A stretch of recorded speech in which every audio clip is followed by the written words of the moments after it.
Pattern cutting ও measuring করার জন্য যেসব টুলস প্রয়োজন হয়, এক নম্বর হলো মেজারিং টেপ।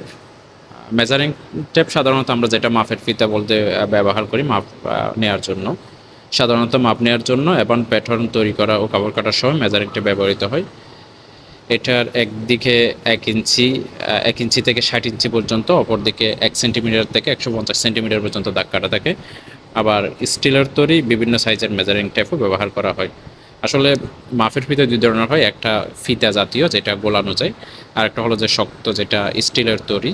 এটা যে কোনো শক্ত আকার জিনিস মাপার ক্ষেত্রে, কঠিন পদার্থ মাপার জন্য আমরা এটা ব্যবহার করি দৈর্ঘ্য মাপার জন্য।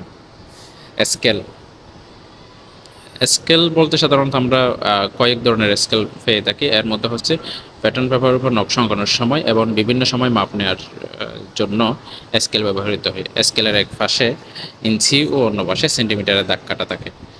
টি স্কেল একটি মেজারিং টুল। এটা প্যাটার্নের উপর সোজা লাইন আঁকার জন্য ব্যবহৃত হয়। সেট স্কয়ার একটি প্যাটার্ন টুল যাহা প্যাটার্ন ড্রয়িংয়ের জন্য ব্যবহার করা হয়। সেট স্কয়ার সচরাচর কাঠের অথবা প্লাস্টিকের তৈরি হয়ে থাকে। সেট স্কয়ার সাধারণত দুই ধরনের হয়ে থাকে, যেমন 90 ডিগ্রি, 45 ডিগ্রি অথবা 30 degree, 60 degree, 90 degree. French curve সূক্ষ্ম ও বৃত্তাকার ধরনের প্যাটার্ন অঙ্কন করার কাজে ব্যবহৃত হয়। সাধারণত 2 থেকে 3টি ফ্রেঞ্চ কার্ভ এর নিয়ে একত্রে একটি সেট হিসেবে বাজারে পাওয়া যায়। Shape curve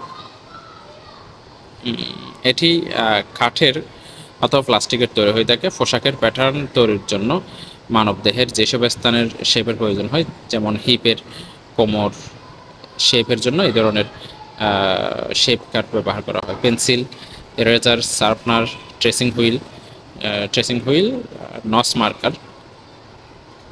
marker, scissor, thread cutter, stitch opener, marking chalk বা টেইলরিং চক, ফিঙ্গার কাট বা আঙ্গুলিয়াস্তার, যেটাকে তিম্বল বলা হয় থাকে।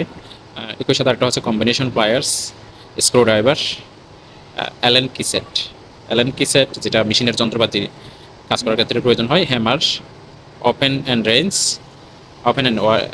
রেঞ্জ যেটা যন্ত্রপাতি মেশিনের যন্ত্রপাতি টাইট দিয়ে বা লুজ করার জন্য প্রয়োজন হয়। নোজ প্লায়ার্স, একটা হচ্ছে টুইজার, ইলেকট্রিক আয়রন ফেট, আয়রন টেবিল,